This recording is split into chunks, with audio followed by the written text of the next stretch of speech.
ಸಿದ್ದರಾಮಯ್ಯನವರು ಈ ರಾಜ್ಯದ ಮುಖ್ಯಮಂತ್ರಿಯಾಗಿ ದಾಖಲೆ ಮಾಡೋಕ್ಕೋಸ್ಕರ ಮುಖ್ಯಮಂತ್ರಿಯಾಗಿದ್ದಾರೆ. ದೇವರಾಜ ಅರಸು ಅವರ ದಾಖಲೆ ಮುರಿಬೇಕು ಅಂತೇಳಿ ಅವರು ಅವರ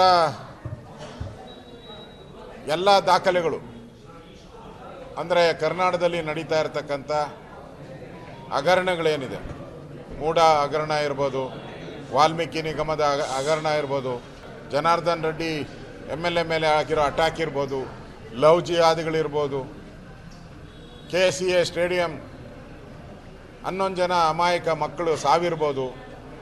ಇವೆಲ್ಲ ಆದಮೇಲೂ ಕೂಡ ಅವ್ರಿಗೆ ನಾವು ದೇವರಾಜ ಅರಸನ್ನು ಮೀರಿಸಿದ್ದೀರಿ ಅಂತ ಅನಿಸಿದೆಯಾ? ಹೋಲಿಕೆ ಮಾಡ್ತಾರಲ್ಲ, ಹೋಲಿಕೆ ಮಾಡೋದ್ರಲ್ಲಿ ಏನಾದರೂ ಸ್ವಲ್ಪ ಆದರೂ ಸತ್ಯ ಇರಬೇಕು. ಇದರಲ್ಲಿ ಏನೂ ಸತ್ಯ ಇಲ್ಲ. ದಾಖಲೆ ಮಾಡೋಕ್ಕೋಸ್ಕರ ಮುಖ್ಯಮಂತ್ರಿ ಆಗಿದ್ದರೆ ಅದಕ್ಕಿಂತ ಕೆಟ್ಟ ವಿಚಾರ ಯಾವುದೂ ಇರೋಕ್ಕೆ ಸಾಧ್ಯನೇ ಇಲ್ಲ. ಏನೋ ಇಡೀ ರಾಜ್ಯ ಮೆಚ್ಚುವಂಥ ಮುಖ್ಯಮಂತ್ರಿ ಆದರೆ ಪರವಾಗಿಲ್ಲಪ್ಪ. ದೇವರಾಜ ಅರಸು ಅವರ ಯಾವ ಗುಣ ಇವರಲ್ಲಿದೆ ಅನ್ನೋದನ್ನು ಹೇಳ್ಬೇಕು.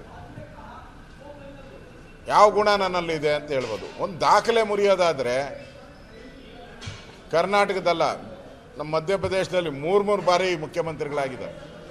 ವೆಸ್ಟ್ ಬೆಂಗಾಲಲ್ಲಿ 15 ವರ್ಷ 20 ವರ್ಷ ಮುಖ್ಯಮಂತ್ರಿಗಳಾಗಿದ್ದಾರೆ. ದಾಖಲೆ ಇಂಪಾರ್ಟೆಂಟ್ ಅಲ್ಲ, ನೀನೇನು ಕೆಲಸ ಮಾಡಿದೆ ಅನ್ನೋದು ಇಂಪಾರ್ಟೆಂಟ್ ಆಗಬೇಕು.